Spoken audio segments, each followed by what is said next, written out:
distintos volúmenes de tiempo que están encerrados entre un comienzo y un final, como decía, un comienzo que es a una hora determinada de tal día determinado. El ejemplo más clásico, ¿no es cierto?, es el Ulises de Joyce, que comienza a una hora determinada cuando se levanta Stefan con Buchanan en la Torre Martelo, ¿no es cierto?, y termina al anochecer con Molly tirada a una cama. El monólogo de Molly Bloom. En su famoso buena parte de la grandeza de James está en aquel uso del tiempo en que ese 16 de junio está lleno y copado y colmado de vida. Y nosotros sentimos ese transcurrir del día.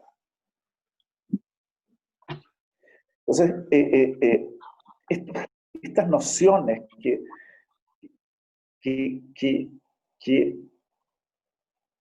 es que ¿cuándo empieza el relato? ¿En qué momento? Yo les planteo, empieza el relato en show.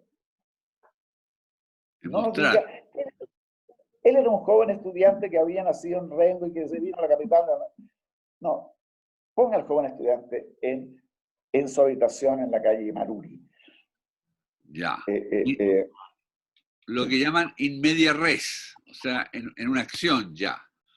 Claro, en una acción, exacto. Y todo texto es in media res, salvo los cuentos infantiles. Y que es la vida hace una vez, digamos. Claro. Había una vez una joven pastorcita que era hija de la y había un príncipe. Eso es el cuento, digamos. Eso es el tell. Y por eso se llama tell, ¿no es cierto? Tell. Pero hay otro. Pero Henry James plantea una serie de desafíos. Tiene estos artículos reunidos en la teoría de la novela que se publicaron hace muchos años. Pero tiene un cuento también cuyo título plantea todo un análisis teórico que es el punto de vista, ¿no? Un cuento delicioso, ¿Qué es un cuento donde largo? va manejando distintas voces. ¿Ah? ¿Es epistolar? Sí, epistolar. Es un relato epistolar donde está este tema del punto de vista, ¿no? Que es un tema que James va a desarrollar mucho. Sí, el punto de vista ya es otra, por decirlo así, otra técnica que es mucho más compleja de explicar, pero si quieres la explico. Adelante. Cuando hablamos del punto de vista jamesiano, estamos hablando de alguna forma del indirecto libre. ¿Qué es el indirecto libre? Que es una pregunta que se hace mucha gente. El indirecto libre es cuando la tercera persona renuncia a su omnisciencia y ve las cosas a través del personaje y con la voz del personaje. Es un estilo híbrido, nunca es químicamente puro. Que es más o menos el siguiente. Cresta,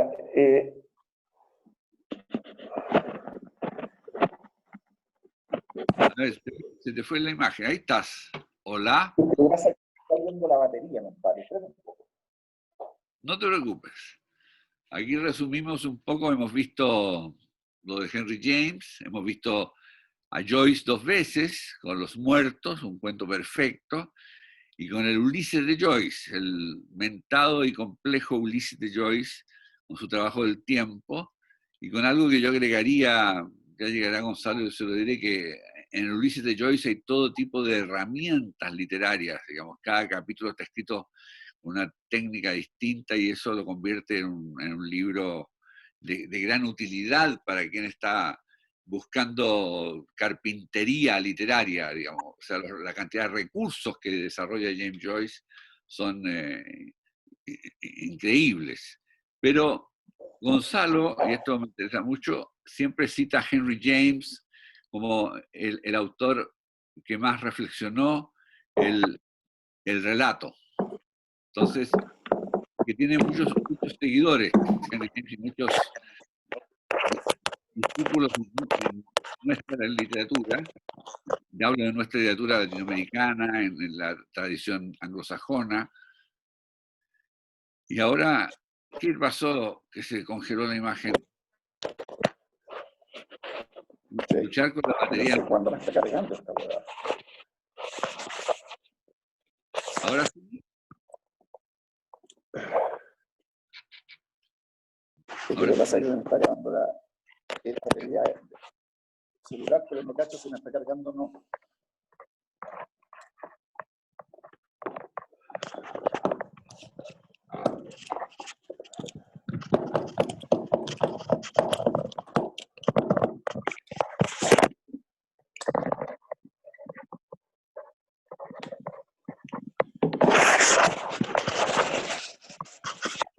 A ver, supongamos que ahí está bien. Entonces como decía, el punto de vista es, el personaje no puede saber más de lo que, que aquella información que puede acceder. Ajá. ¿Me explico? O sea, los puntos ciegos de información del personaje son múltiples. Claro. Hay un cuento extraordinario, mejor dicho, es una novela, que es Los adioses de Onetti, ¿no? Donde el narrador se equivoca. Un cuento, una novela donde el narrador está convencido, haciendo un relato en pasado, en primera, pero está equivocado todo el tiempo y nos va contando cómo se equivocó. No, lo que hay que lograr en lo posible es, desde el estilo indirecto libre, o sea, y desde el punto de vista, es que el personaje piense equivocadamente, tú no puedes hacer nada contra eso. Ajá. Que tú sepas que ese personaje está equivocado y que está mirando equivocadamente.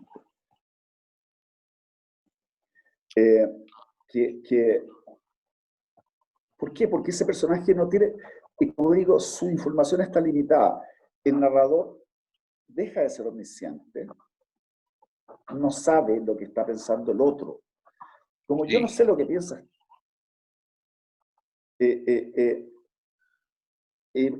por lo tanto, la información que tiene el personaje es limitada. Sí. Es la forma en que la tercera persona se autolimita porque no nos puede dar más información que la que puede obtener por sí mismo el personaje. Ya. Por lo tanto, sus personajes son tremendamente, pueden pensar equivocadamente respecto de un tercero. Y tú decirle, pero tú no te das cuenta que ese es un desgraciado. Sí. Pero no puedes decirse. Es como en el retrato de decirle ¿Qué relatos, ¿ah? qué cuentos, qué novelas recomiendas con este narrador? Mira, como un ejemplo hay novelas complejas de James que yo no me atrevo a recomendarlas, como Los Embajadores o La Copa de Oro, porque son complejas. de una lectura. ¿Ah? Son complejas. Son muy complejas, incluso Las Alas de la Paloma, pero así una novela como Al alcance de uno, él lo trata de una dama, digamos, ahí está el problema desde el punto de vista súper bien dado. El retrato de una dama. Yo lo uso.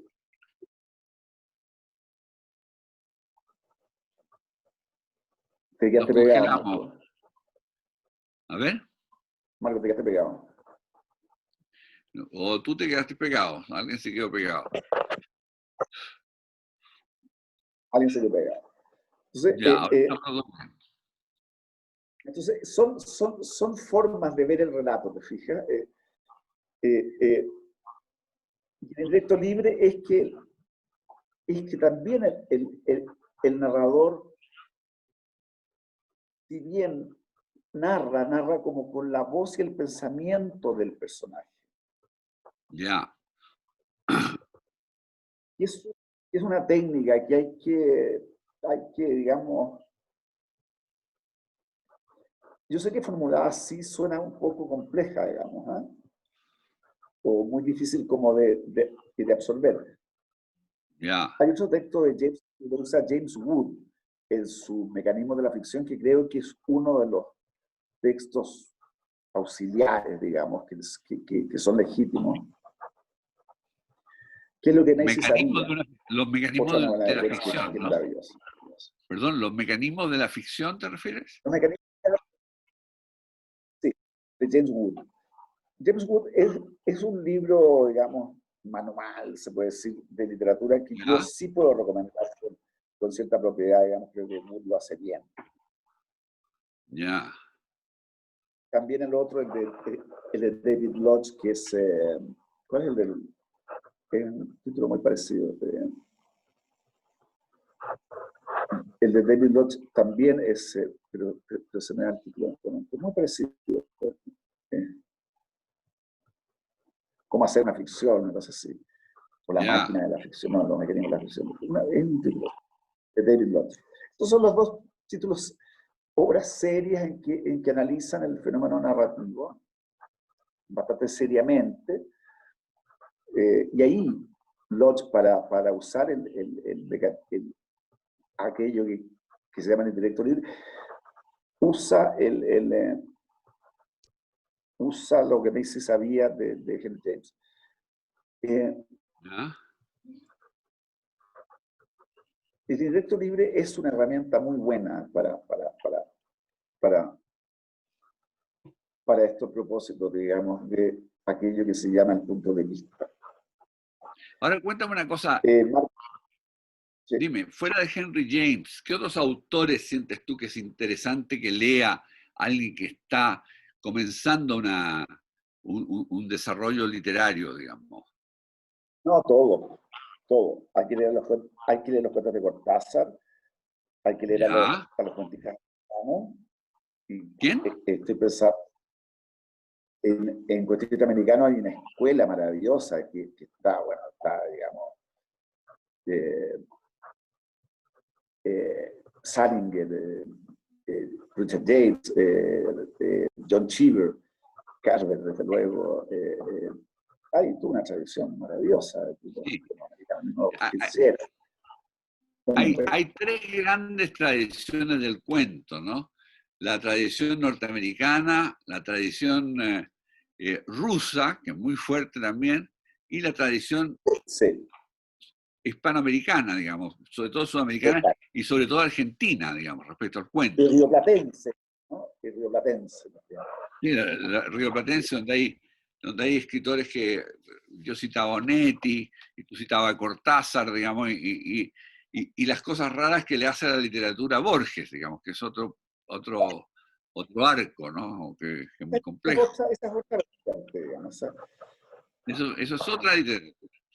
Esa, Ahora, tú como eso, maestro, ¿perdón? dale. No, dime. Como maestro de lectura, ¿dónde partes tú? ¿Con qué libros partes? No. La bibliografía, en el caso de mi taller, tiene que ver un poco con el trabajo que hace cada uno. Yo le digo, lea tal. Ya, ya. ¿Ah? Mira, por tu onda te puede servir Celine, o te puede Ya, servir, o te puede servir Joseph Roth, o, ya. o si tú trabajas muy en TEL, digamos, Roth es un gran contador, ¿no es cierto? ¿Quién? Joseph Roth, Joseph Roth, claro. ¿no es cierto? Mira, tú dentro de esa onda lee a Tatal, eh, Ya, eh, y quieres una buena persona, o sea, una primera persona cínica, lee Lolita de Nabokov. ya. Está un poco en lo que tú haces. Es como, entonces voy tirando estos títulos, van surgiendo del mismo, de la misma conversación, pero no es que yo les tenga una pauta de lectura, No es así. Ya. No es así. Tú vas escuchando, por así decirlo, escuchando en qué va el trabajo de cada uno y así entonces Exacto. eligiendo de la tradición literaria, digamos, ¿no? Pero de todas Diga, maneras, cuando dices todos los libros, también hay algunos, ¿no?, que tú sientes que son imprescindibles. O sea, que para alguien que quiere escribir.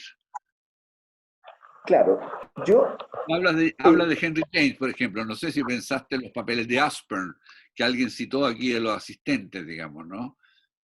Sí, no particularmente los papeles de Aspern, más bien el retrato. Yo creo que es un buen manual de escritura, porque están casi todas las técnicas de la novela Sí, moderna. sí, el retrato de una dama. Yo les leo también, les entrego como material didáctico, les entrego unos pasajes de En busca del tiempo perdido. De Proust, En busca del tiempo perdido. Que básicamente el pasaje de la Magdalena, que son otro pasaje que es muy importante porque ahí empieza como el ars poética de Proust, que es el pasaje de los campanarios de Tansonville, cuando él se sube a un carro y bajan por una cuesta y los campanarios se van moviendo, se van uniendo y separando. Y él toma un lápiz y escribe. Porque antes ha dicho que nunca encontraba el motivo filosófico para la novela que quería escribir. Y sin embargo, él ve que las cosas, esos campanarios, esos tejados, el brillo de los tejados, el brillo de las piedras, le dicen algo. Y el último pasaje ya es del tiempo recobrado, cuando llega la fiesta de Guermantes al final, la fiesta final, termina la novela con la fiesta, ¿no es cierto?, en que él pisa una baldosa desigual. Y se le viene a la mente la Magdalena, y se le viene a la mente a los campeones de Tansonville, y dice, ahora puedo escribir la novela que quiero escribir. Si hay un argumento, por decirlo así, en En busca del tiempo perdido, es alguien que quiere escribir una novela. Sí, claro. Ese es el tema, por decirlo de cierto modo, del personaje, que Marcel, es que él quiere de niño escribir una novela y que nunca puede hacerlo. Hasta que descubre la esencia de las cosas. Y ahí dice al final, una vez que ya está escrita, dice, ahora puedo escribir esa novela.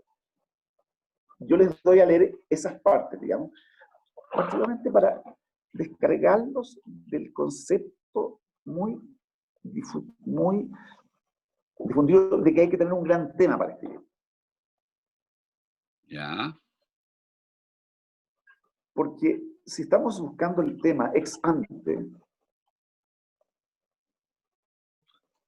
nos vamos a encontrar siempre que la escritura es como estar en el campamento 1 del Everest, digamos, y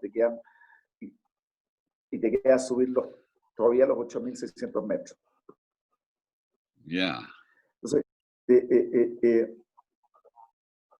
porque el tema nos puede abrumar.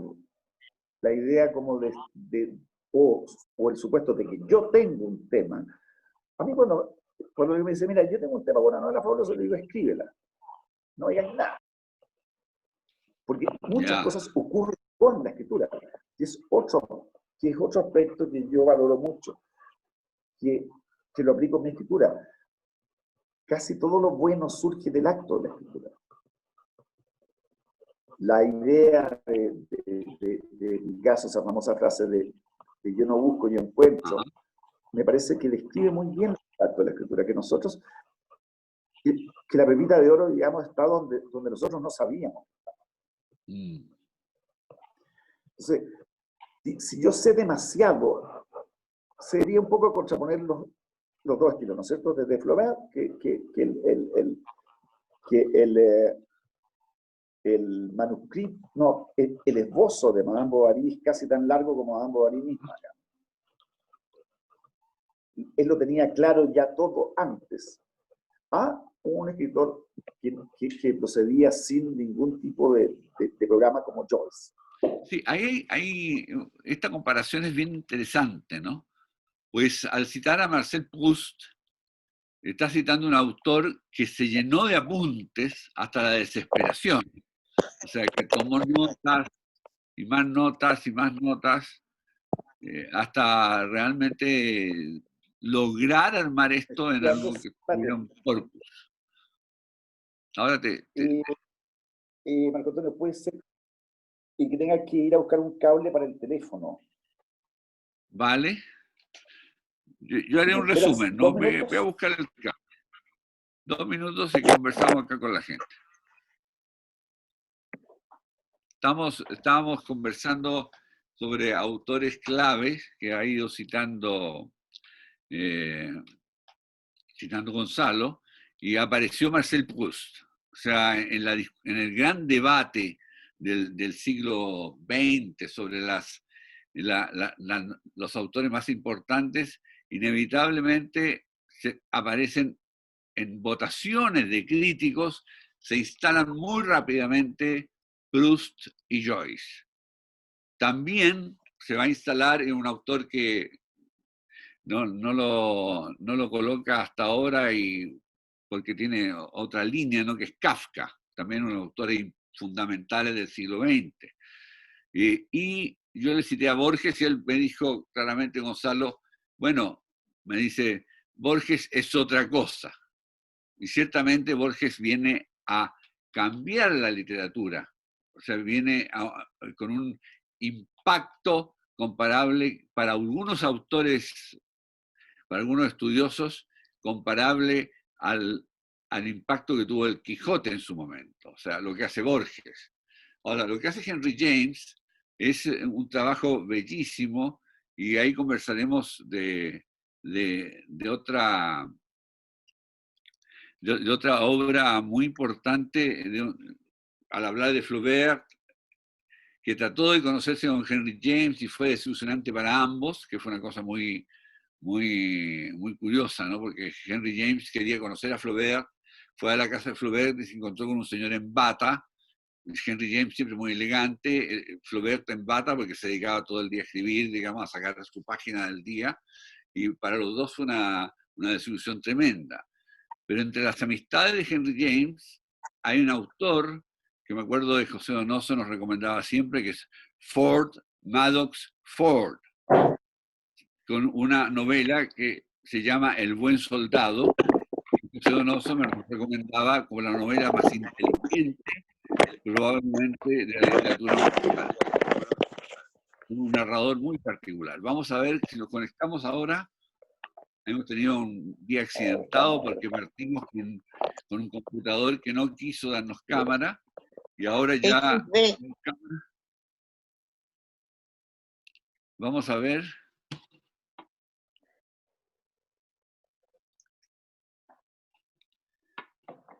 Por ahí leí un chat que decía, Borges no es narrativa.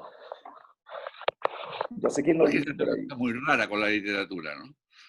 ¿Ah? Borges le impacta a la literatura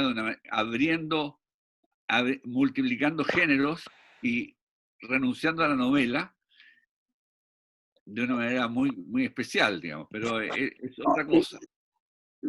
Decía nuestro auditor que Borges no es narrativa. Yo comparto el punto.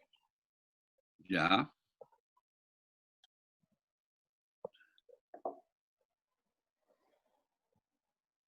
Lo de Borges son unas pequeñas filigranas intelectuales, carentes de vida. Es como una lápida de mármol bien esculpida, pero que no pasa de eso. En Borges no hay una cosa que es fundamental en la literatura, que también se los meto a mis alumnos: movimiento. Ajá. Movimiento. Que es la relación entre tiempo y espacio, ¿no? Que haya movimiento, que los personajes suban escaleras, bajen escaleras, se asomen a las ventanas, se suban a los taxis y se bajen de los taxis. Eso es aquello que no hay en Borges, digamos, que es una especulación intelectual. Sí, claro. Entonces, y para ello es importante, Porque el movimiento produce la visualidad, que es otra categoría tremendamente importante. Visualidad, aquella visualidad que tienen escritores tremendamente dotados, genios, como Tolstoy. La visualidad de Tolstoy es una cosa impresionante. Impresionante, sí, sin duda, digamos. Hay Cuando, tantas escenas inolvidables. y cuando un personaje se baja a un caballo, se baja el caballo. Eso uno lo ve bajarse el caballo. ¿Cómo lo hace? No sé, pero por Dios que se baja el caballo, el personaje que se baja el caballo. Eso que no hay en Borges, ¿te fijas? Son textos estáticos que carecen de movimiento interno, sin profundidad de campo. Sí. Por eso que aquel auditor nuestro que dijo que Borges no es narrativa, comparto el punto. Es otra cosa. Sí, es otra cosa. Hay un impacto en la literatura que altera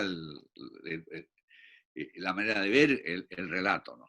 Pero, por ejemplo, tú has escrito cuentos, yo citaba algunos, digamos, que son muy notables, pero también en tu trabajo de novela hay una diferencia, ¿no? Te abres con otra cámara, ¿no? Un gran angular, digamos, que empieza a trabajar de otra manera los personajes, y ahí esta diferencia novela-cuento que siempre le preguntan, está el famoso lugar común de Cortázar, el cuento que gana por nocaut, la novela que gana por puntos. ¿Cuál es tu mirada y cuándo tú escoges que algo va a ser un cuento? ¿Cuándo tú sientes que un alumno que llega a ti en realidad está escribiendo una novela y cree que está escribiendo un cuento? ¿Qué pides ahí? Por lo que demanda la novela, ¿te fijas? Es decir, un poco por aquella estructura temporal. Tú sabes que para desarrollar esa historia requieres de una estructura temporal que excede al cuento. Ya. En realidad el cuento no es tan así, pero tiene una unidad de tiempo y tiene una unidad de espacio, habitualmente. Sí. Claro, está la dama del perrito, ¿no es cierto? Que ocurre muy en el tiempo, porque hay un primer encuentro, después pasa un largo espacio de tiempo y después hay otros encuentros. Ajá. Pero es muy raro que en un cuento un personaje envejezca como en la dama del perrito. Es raro. Sí. Pues se puede hacer, Chekhov lo hizo, digamos.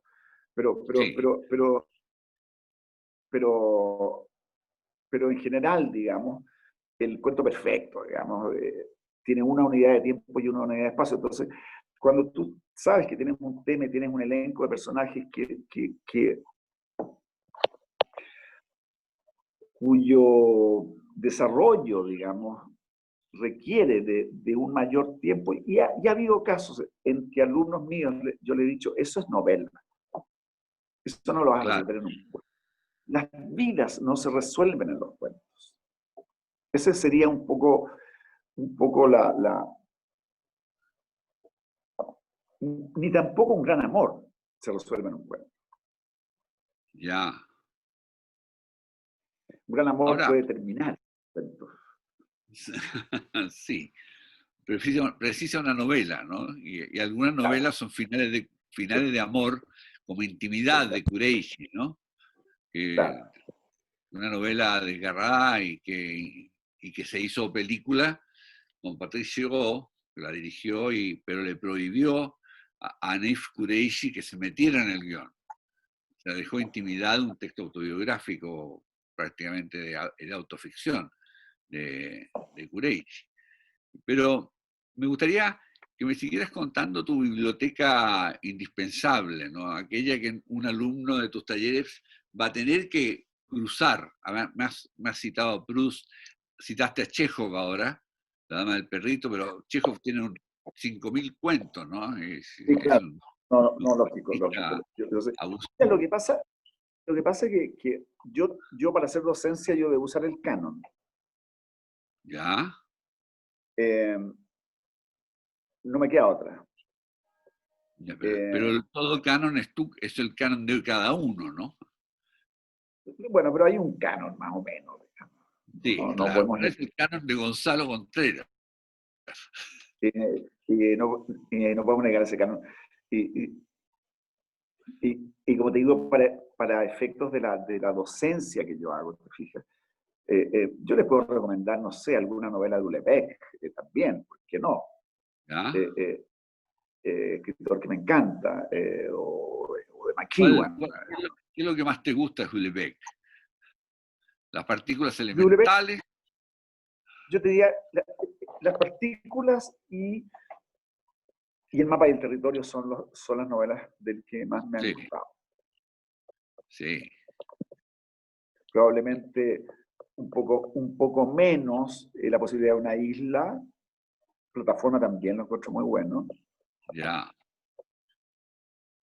Eh, pero sí, yo lo encuentro un escritor interesante de todas maneras. Ya. De todas maneras. Eh, eh, vamos debatiendo porque también ellos me hablan de sus lecturas, ¿te fijas? Y Ajá. confrontamos este punto de vista. Sí, sí, porque tu canon, que nombraste un autor muy contemporáneo, digamos, o sea, tu canon has nombrado varios autores de tu canon, pero la pregunta que te haría cualquier periodista, ¿no? Y los chilenos, y las mujeres, las autoras, ¿cuáles entran en tu canon? Si entran, digamos, ¿no? Porque no es Mira, obligatorio. de las autoras contemporáneas, yo me quedo, de los contemporáneos, digamos, de escritores contemporáneos, yo me quedo básicamente con lo que he visto, con Paulina Flores, muy notable. Qué Los vergüenza. cuentos, sí, los cuentos de Amanda Pellegrini también son muy notables. Eh, Recomendaría otro cuentista que acaba de aparecer, que se llama Sergio Pavés, Ajá. con un libro de cuentos que se llama Lavando ropa pensando en ti. Es muy genial. Recomiendo también los cuentos de Nicolás Bernales, de la velocidad del agua. Eh, Esos nombres, digamos, me han interesado. Algunos de ellos han pasado por mi taller, como la Amanda, Nicolás y Sergio. Eh, yo diría que eso. Y más atrás en el canon, digamos, porque estamos Bueno, también en el siglo XX. Donoso, Donoso es un escritor que todo autor chileno debe conocer con relativa profundidad. Digamos. ¿Y qué novelas de José Donoso, por ejemplo? Yo creo que este domingo, El Jardín de al lado de todas maneras, eh, El Obsceno Pájaro, y ahí El Jardín de al lado, y hay una novela Sí. que leí hace no mucho y que la tenía en el desván, no sé por qué motivo, porque la redescubrí que estaba en mi biblioteca, que es Donde van a morir los elefantes. Es una novela muy buena. Ya. Me encantó leerla, que es la última novela de Pepe. Y me gustó mucho verlo tan bien en el momento que escribió esa novela, digamos. Es una novela muy genial, incluso divertida. Es de las pocas novelas de Donoso donde hay humor, hay mucho sarcasmo. Sí. Y tú alguna vez también en alguna conversación me hablaba mucho de Nabokov. Nabokov Claro, también gran un escritor autor muy para ti fundamental. también. Me hablabas de La dádiva, por ejemplo, de Nabokov, de su época rusa. Eh, La Daiva es una novela maravillosa, maravillosa. Yo de Nabokov, digamos, más allá de Lolita, ¿no es cierto? Está La Dádiva o El Don, que tiene esos dos nombres. Eh, eh, Ada Volador a mí me gustó mucho. ¿Cuál? Ada Volador, Ah, Ada Volador, que es un novelón. que es un novelón. Sí. Eh, mil y tantas páginas. Y novelas un poco aparentemente menores, pero que son muy divertidas, como Min, como Rey y Dama Ballet, como Cámara Oscura, invitado a una decapitación, La Jugada, en fin, no, Nabokov tiene Timoshenko Estos misma, digamos. autores que se quedaron sin Nobel. Y Pálido Fuego también es una novela preciosa. Sí, no, es un juego metaliterario increíble, Pálido Fuego, digamos. A algunos jóvenes escritores yo les recomiendo Faulkner, por ejemplo. El Faulkner de Las Palmeras Salvajes. Ajá. No les pido que lean Luz de Agosto, Barcelona Salón, porque son libros muy complejos, pero ya, que entren al Faulkner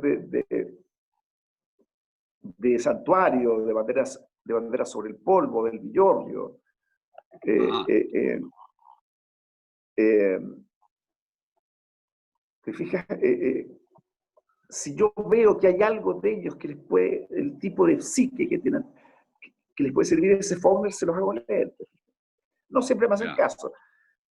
Si quieren escritura bárbara, y si quieren escritura bárbara, les digo, tú debes leer a Celine, debes leer Al viaje al fondo de la noche, que me lo recomendaste tú, cuando éramos muy jóvenes, ¿cierto? Hace muy mucho tiempo, en una galaxia muy lejana. Libro que a mí me dejó, pero dado vuelta cuando lo leí. O sea, si alguien quiere una primera persona así, bárbara, bueno, ahí tiene. Entonces, el menú es muy grande. Yo me paseo, ninguna literatura me es ajena, ¿me entiendes? O sea, yo no creo que haya que echar una censura sobre algunos autores. No creo eso. Ni sobre ningún libro.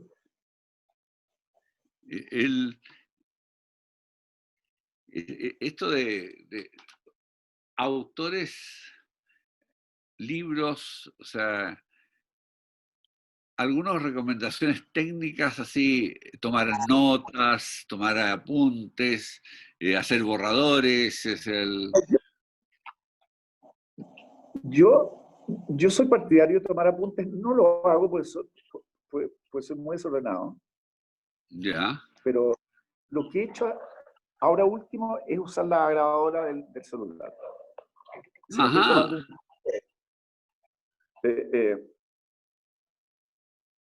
si me estoy tomando un café, digamos, y se me ocurre algo, lo grabo. Mira. No es una... Ya, así si te vemos hablando solo en los cafés de Providencia cuando se vuelvan a abrir, ya sabemos lo que estás haciendo, una novela. Mira, estamos en un momento que a lo mejor podemos abrir a preguntas del público. Ha habido varias que han surgido y hemos ido tomándolas en el chat. Algo está preguntando ahí, te preguntan algo, Gonzalo, en el chat. No se entiende la última parte. A ver, preguntas, ¿cómo lo hacemos? Desde el chat. Vamos a llamar a aquellos que quieran preguntar. Marco, Gonzalo, lo que vamos a hacer, vamos a pedirle a las personas que están participando en el chat, hay una mano que puede levantar, entonces la persona que levanta la mano tiene la palabra, activa su cámara, su video y hace la pregunta. ¿Les parece? Ahí empezamos con Marcelo Muñoz. Marcelo, adelante. Hola, ¿qué tal? Buenas tardes. Hola. ¿Sí? ¿Se escucha? Hola. Gonzalo, porfa, mira, tú dijiste algo que todavía me da vuelta, que Borges no era narrativa, era otra cosa. Luego me interesa, por favor, que profundices en aquello, porque va a establecer la diferencia entre qué sí es narrativa y qué no. Porfa. Digamos que la narrativa es cuando ocurren cosas, cuando van ocurriendo cosas, cuando a las personas les ocurren cosas. Eso es narrativa. Nosotros contamos una historia. algo que le ocurre a las personas, que les afectan a las personas. Personas de carne y hueso. Esa es mi idea de la narrativa. Que en un lapso de tiempo a una persona le ocurren cosas. No digo que sean cosas extraordinarias, ni cosas rocambolescas, ni que eso que le ocurra tiene que ser robos de banco o explotar aviones en vuelo. No digo eso. Pero deben ocurrir cosas. El propósito de la literatura es dar vida. Y nosotros leemos, ciertamente que leemos con el intelecto, pero encontramos vida, es como que encontramos rastros de vida en la escritura. Eso es lo que yo busco, ese rastro de vida que yo no encuentro en Borges. Da lo mismo si es narrativo o no. Eso, no. El punto es, ¿hay vida o no hay vida? Allí. A mi entender, en Borges no hay vida. Hay una inteligencia muy desarrollada y una gran cultura, pero a mí eso no me calienta en absoluto. Esa es mi respuesta. ¿Hay otra pregunta por ahí?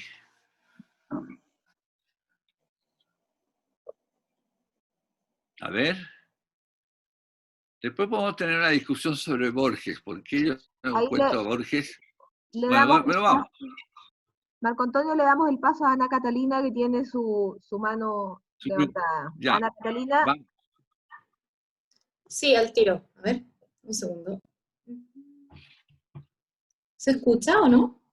Sí, se escucha perfectamente. Ah, ya. Hola. Yo tengo una pregunta que es un poco más práctica. Yo he estado en varios talleres y escribo desde hace harto tiempo, pero esto no es mi profesión ni mi trabajo. Entonces, hay un tema igual como con la disciplina del escritor, en el sentido de si tiene algún consejo o algún tip en relación a cómo lograr el hábito de escribir, cómo sentarse y lograr cómo avanzar con eso. Mira, yo diría que a ese respecto, hay muchos escritores que desempeñaron profesiones o tareas en sus vidas. Digamos, no todos los escritores han vivido su escritura, ¿no?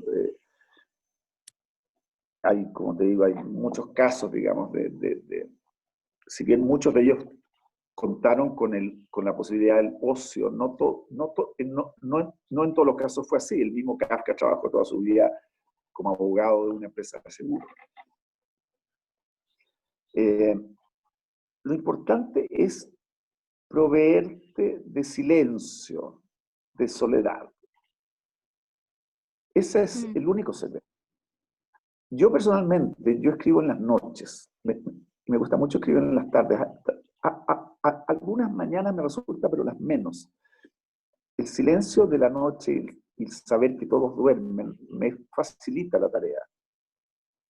Yeah. Si tú puedes, es un poco el cuarto propio de la Virginia Woolf. Te fijas, si tú puedes proveerte de espacio, de tal modo que puedas gozar de soledad y de tiempo para ti, tiempo que no puede ser interrumpido ni por marido, ni por niños, ni por nada. Claro. Yo recomiendo, como digo, las noches, porque estamos en soledad.